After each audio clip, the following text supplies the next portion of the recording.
Hello and thank you for joining us on Diaspora Connect, where we champion excellence by spotlighting the resilience of Nigerian citizens, breaking barriers and making a difference across the world. On the show, we explore identity, origin and diverse journeys of Nigerians in the diaspora. I am Osude Adeniyi. Let's get the show started with Diaspora News.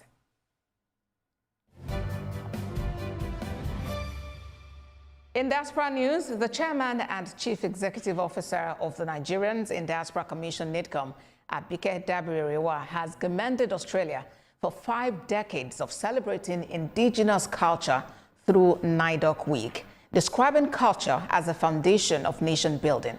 She spoke as special guest of honor at a reception hosted by the Australian High Commission in Abuja to mark the 50th anniversary of the celebration. Mrs. Dabiri said Australia's commitment to preserving the history, language and heritage of Aboriginal and Torres Strait Islander peoples offers valuable lessons for other nations.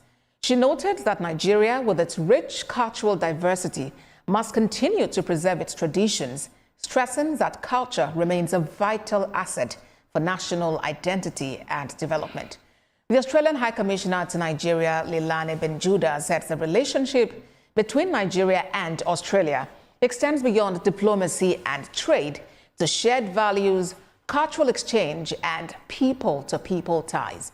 The event featured a screening of Gurumul, a documentary celebrating the life of renowned Indigenous Australian musician Geoffrey Gurumul Yunupingu, as part of activities marking the 50th anniversary of NIDOC Week.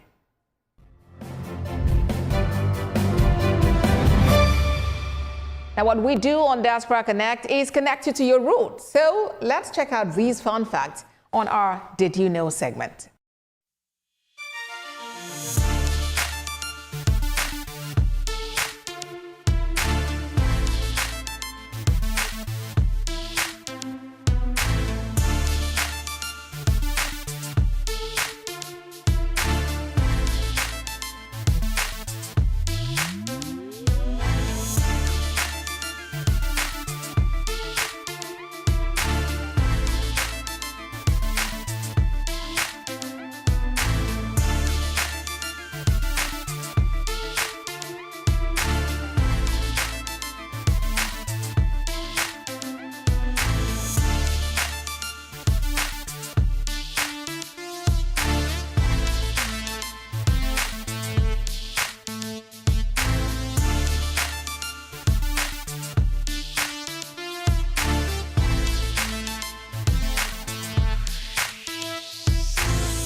Some incredible facts there. Now to our spotlight. Today on the program, we are focusing on Humanitarian Spotlight, how philanthropy is fighting hunger and transforming communities in Nigeria. And joining me today are 2 passionate humanitarians and advocates for community development. They are Valerie Osude and Julie Arobieke. All right, I'll now take their citation. Valerie Osude is a retired Navy veteran, humanitarian, and co-founder of Humanity Basket International, Incorporated, a non-profit organization dedicated to combating hunger, restoring dignity, and supporting vulnerable communities in Nigeria. Born in Brooklyn, New York, and raised in Lagos, Nigeria, Valerie served for 15 years in the United States Navy, retiring as a petty officer first class. Inspired by a lifelong commitment to service, she co-founded Humanity Basket International in 2025 to provide food, essential supplies, and hope to underserved families. Since its inception, the organization has reached hundreds of beneficiaries through feeding programs and humanitarian interventions. Valerie is passionate about community service, diaspora philanthropy, and empowering others to make a meaningful difference. And my second guest on the show today, Julie Arobieke. Julie is a media sales professional, humanitarian, and co-founder of Humanity Basket Charity Foundation, a non-profit organization committed to combating hunger and supporting vulnerable communities across Nigeria. With more than a decade of experience in the media and digital publishing industry, Julie has built a career centered on strategic partnerships and relationship management. Driven by a passion for giving back, she co-founded Humanity Basket to mobilize individuals and organizations in providing food, essential support, and sustainable interventions for underserved communities. She strongly believes that compassion, collaboration, and consistent acts of kindness can transform lives and strengthen communities, making humanitarian service a core part of her life's mission. Valerie, Osude, and Julie Arobieke. Ladies, it's a pleasure to have you on Diaspora Connect. Thank you so much. Thank you for having us. No, while that citation was being read, I was just wondering, okay, I'm surrounded by heavyweights here. All right, so I'll begin with you, Valerie. Oh, yay. Yeah, so first, you were born in Brooklyn in the United States.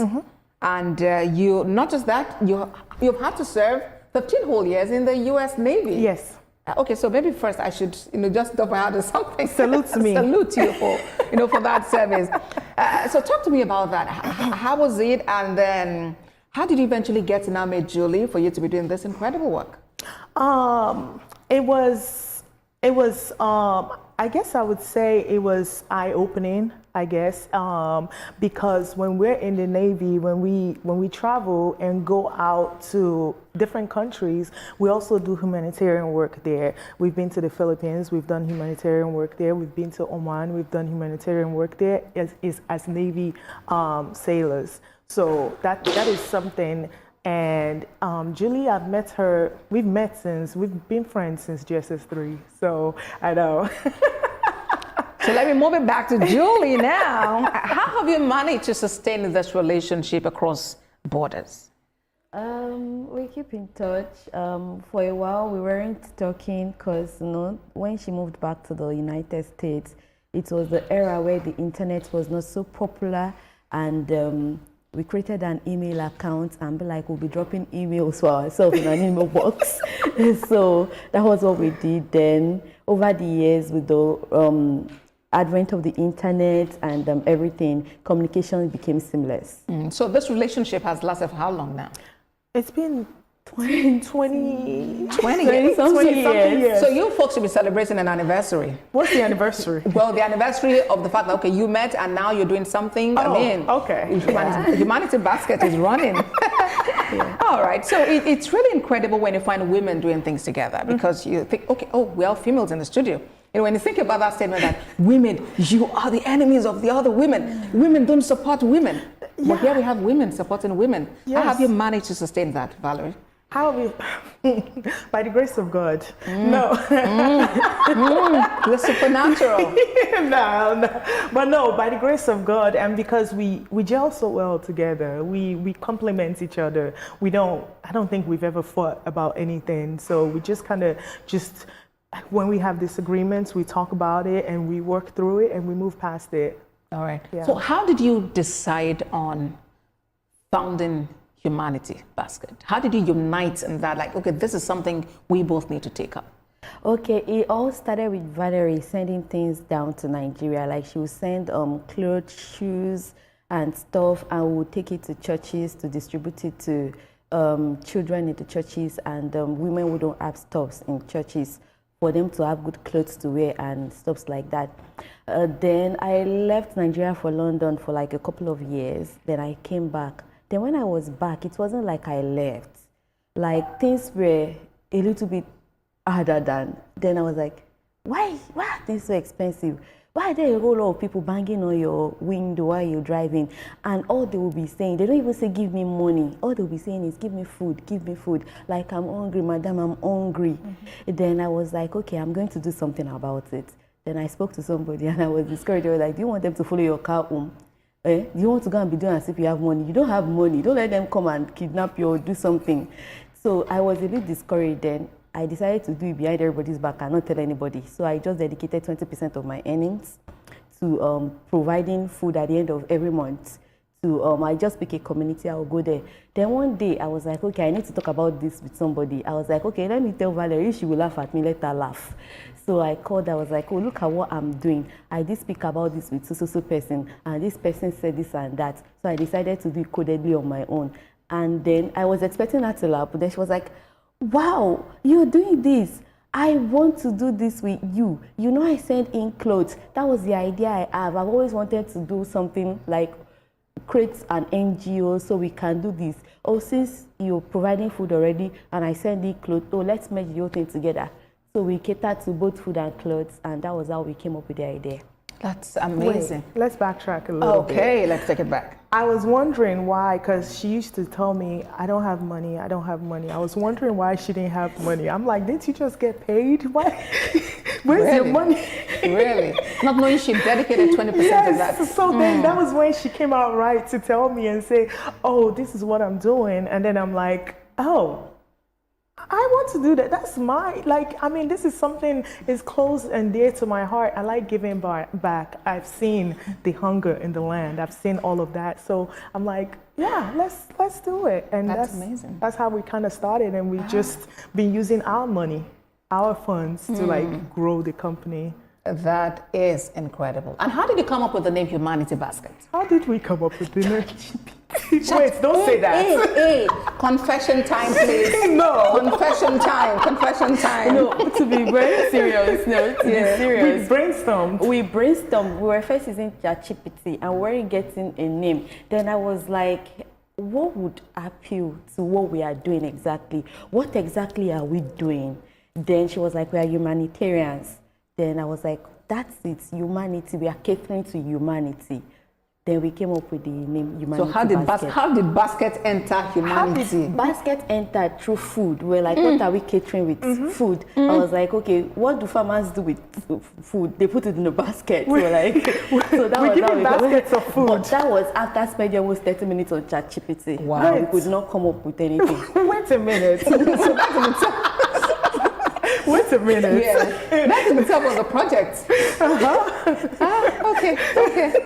So I think the bottom line in that is that you really may not be able to do away with technology, artificial intelligence. Oh, no. It's there to help, but it then depends on how you use it to your own advantage. Yes. Not just copy and paste, but at least brainstorm. Yes, you brainstorm. Brainstorming.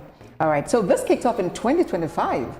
Yes. So how has the story been since then? What was the level of reception? I know she was doing this on a low scale, before you both decided to come together and do it on a bigger scale. So how has it been since then? And do you think that people, really appreciate this gesture? Oh, yes, of course, definitely. She is more boots on ground than I am because I am based in the US. But yes, you see people crying because they get food. They don't have food to put on the table, but what little we give to them, they get it. You see people don't have clothes on their back, we give them that. You see people don't have shoes on their feet, we give them that. The reception has been great. It's been tough, especially for her, really, because she's the one that's mostly out there, that's, handing everything out. She's boots on ground, and I'm more, research and development. Yes, research and development, yes. So that's key. You find each other's strengths and using it. Funding, financial funding. That really is a big thing. So how do you determine which persons benefit? It's just randomly. This is what we do. I go to a community, I scout it out. I talk to the community CDA, and I tell them, I do not want people who really have something to eat. I do not want people who just want the extra. Okay, I have bread at home, I just want to eat rice, let's get rice. I really want people in the community who really do not have anything, who really need this aid. Those are the kind of people I want to come cater for. I give them a date, we're coming, and they make announcements about it, and they help organize it to make sure that it's really, really people. The community knows the community. I can't know the community like the community CDAs would know them. Yeah. So when we come and everything, they help organize, and help, like they give us their all, we go to their all, then they help do the organizing, and we give out whatever I want to give out. But when we first started, it was just I just drive to a particular spot, I open up my boots, filled with stuff, then I just hope start you handing were it not out. at any point ambushed, because there could be more people than what you brought. She was. I was. She had to get. Should I say it? Okay, oh yeah, confession. Oh yeah, confession. Confession is allowed. She had to go and get area boys. To just support. Yes. Yeah, that was necessary to calm Yes. the situation, because people are just really excited. There's something, so everyone wants to come. Yeah. Everyone and wants maintaining something. that order would There would was be no order. challenging. There was no order when we first started. The very first time I Yeah. went out to do Yeah. this, I literally covered my head. Oh I was my. like, And as a lady, And she's short too. Don't forget that. what's that, Valerie? What is that? Oh no. Okay, you can think she's maybe vertically challenged. That's not But she's even not even better. vertically challenged.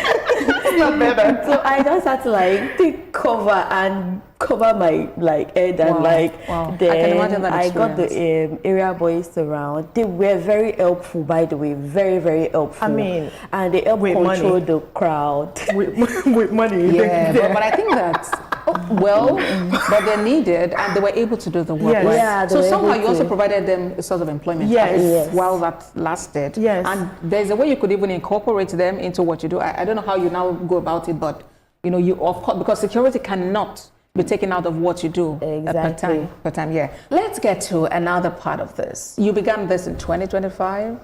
Of course, they're beneficiaries. I mean, officially in 2025. Yeah, officially. They're beneficiaries. How many beneficiaries do we have already? How many people? have It's you just impacted? us two. No, beneficiaries. Yeah. Oh, Like we've if we had to look at beneficiaries, more than like almost like 1,000 people now. More than 1,000. More than 1,000. So, what are your projections? I would say we hope to feed over 5,000 people within the next, I would say, 6 months to a year. Yeah. That's amazing. But then, how sustainable is the project? That's why we're here asking for money. I'm kidding. But that's why we need help. We need help and assistance, because it's just the two of us, and there's only so much two ladies can do. So we need help. Anything counts at this point. So at this point is the point we're asking for volunteers, not even donations and sponsorship only, volunteers too, because planning the project can be overwhelming sometimes.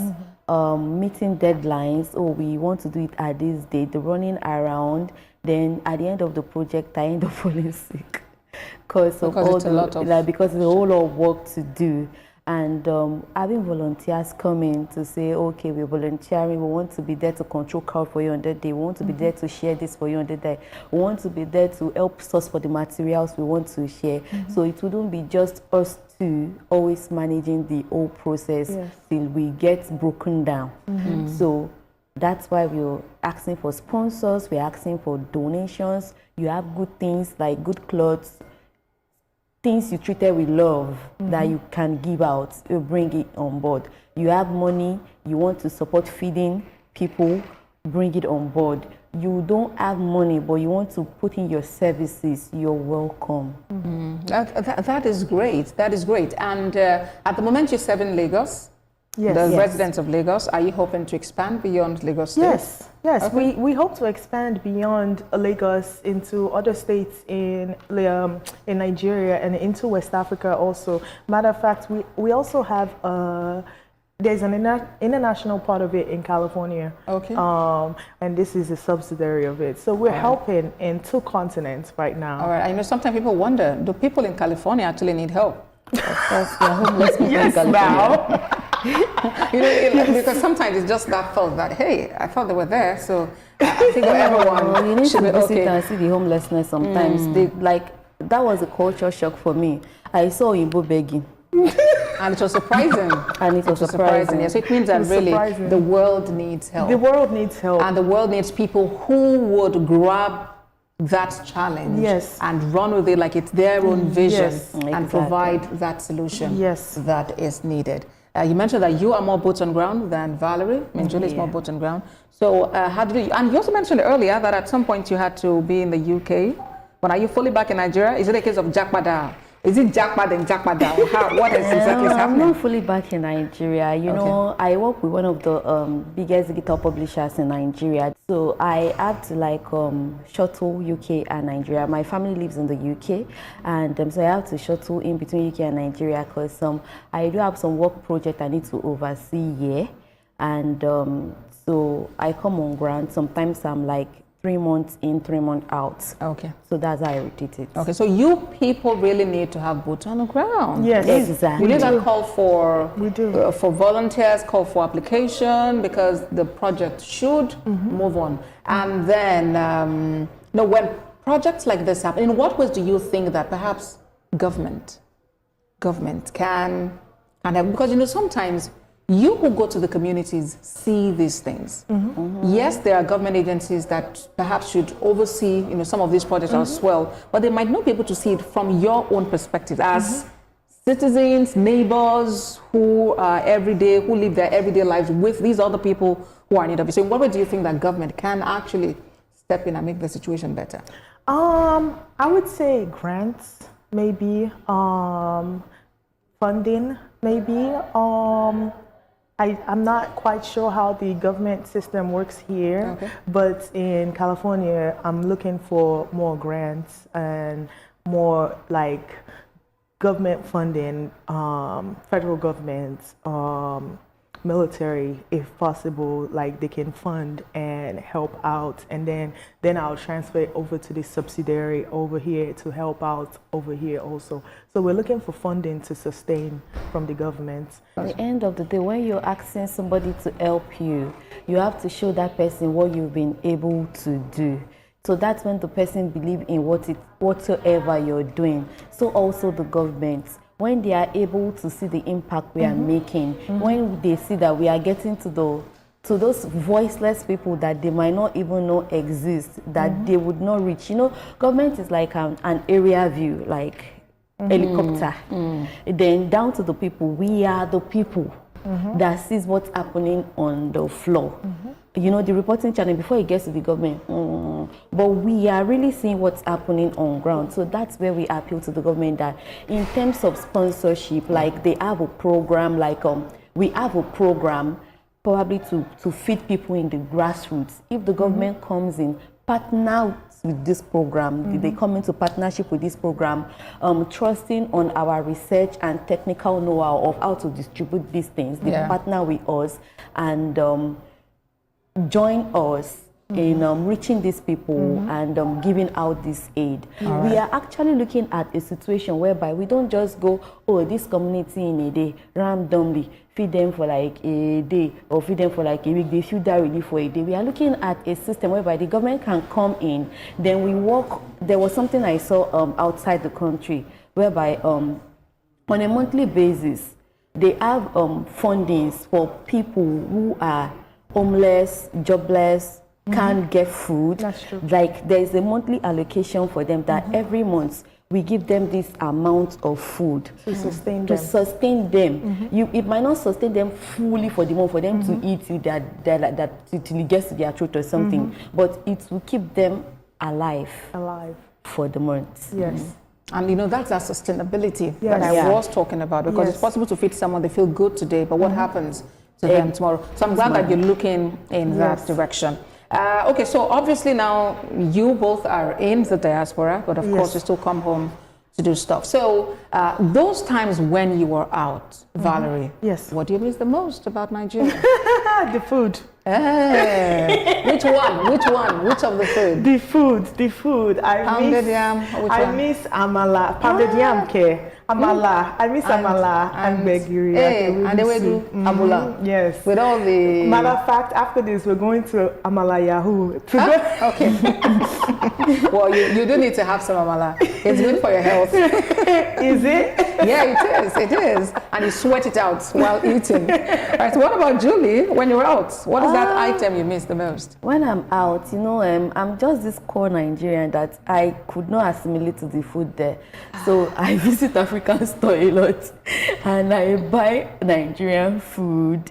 So I really don't miss much because it's more pricey at the African store, but that's the only thing I actually know how to eat. I could not eat food over there to save my life. So you are Ibile. Yeah, you are Ibile to the core. Exactly.